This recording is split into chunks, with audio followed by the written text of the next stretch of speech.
Olá a todos. Alguma vez pararam para pensar o que é que acontece com as nossas informações de saúde, sabe, depois de sairmos do consultório? Pois é, hoje vamos fazer precisamente isso. Vamos espreitar por dentro da USF Portas do Arade e descobrir como é que eles protegem os nossos dados mais sensíveis. Então, claro, temos o Serviço Nacional de Saúde, a grande estrutura por trás de tudo.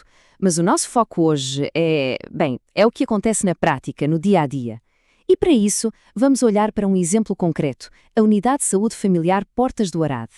É aqui que a teoria da privacidade se torna realidade. Ok, mas antes de entrarmos nos detalhes, nos procedimentos todos, vale a pena parar um segundo. Por que é que os dados de saúde são, digamos, tratados como um tesouro? O que é que os torna assim tão especiais, afinal?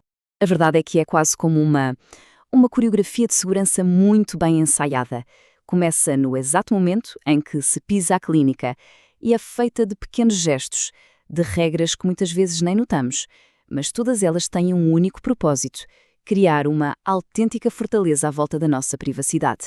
E olhe que isto não é uma coisa que a clínica inventou. A lei, o famoso RGPD, é super clara. Define os dados de saúde como uma categoria especial. E isto não é só um nome bonito, não é burocracia.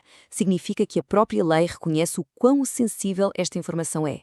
Pense bem, uma fuga de informação sobre a nossa saúde pode ter um impacto gigante na nossa vida. É por isso que a proteção tem que ser máxima, sem desculpas. Muito bem, vamos então começar a nossa viagem. E o ponto de partida é o mesmo para toda a gente, não é? O balcão de atendimento. É logo ali, no primeiro bom dia, que a teia de segurança começa a ser construída. Parece um processo simples, não é? Mas cada passo tem uma razão de ser. Primeiro, o cartão de cidadão. Isso garante que a pessoa certa está a ser atendida, sem margem para erros.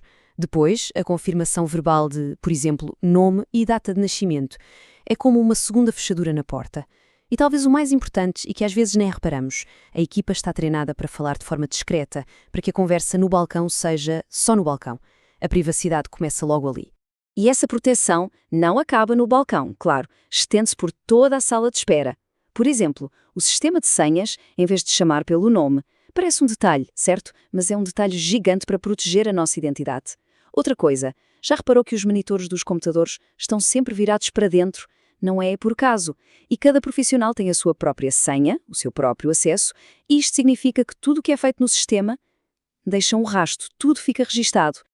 Ok, agora vamos entrar na zona mais sensível de todas, o coração da clínica, o gabinete de consulta. É aqui que a confiança é a palavra de ordem e, claro, as regras de privacidade ficam ainda mais rigorosas. A primeira barreira de proteção é mesmo física, a porta fechada. Não é só para não ouvir o barulho lá de fora, é um símbolo, é a fronteira da confidencialidade.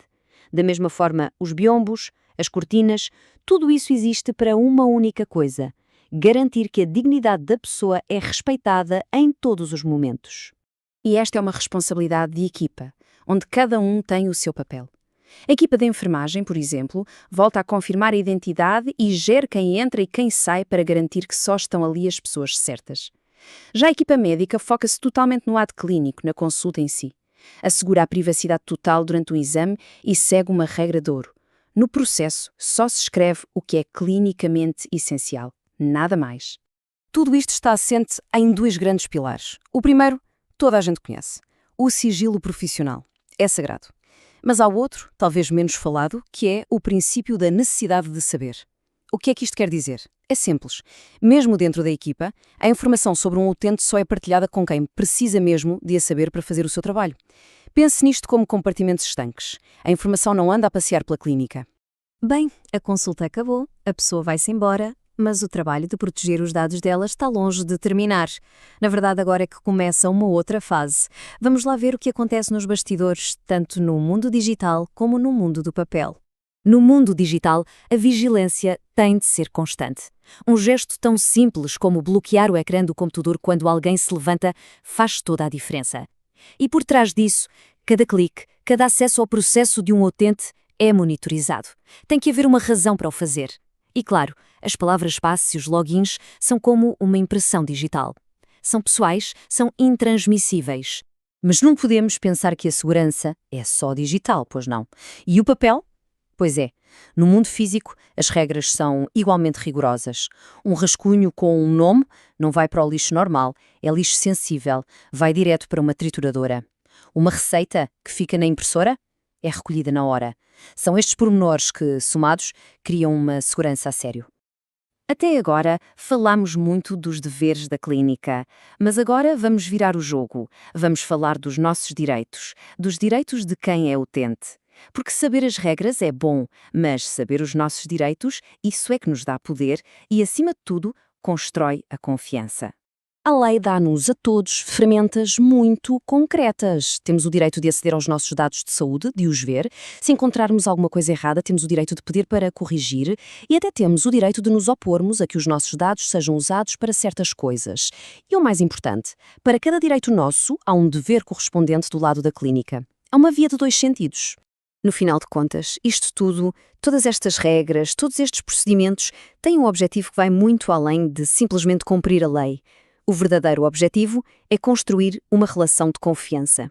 Porque, vamos ser sinceros, a base de tudo na saúde é sentirmos que a nossa informação mais íntima está segura, está em boas mãos. E depois desta viagem pelos bastidores, fica a reflexão. O que é que a privacidade nos cuidados de saúde significa realmente para cada um de nós? É uma boa pergunta para pensarmos. Obrigado por terem estado desse lado.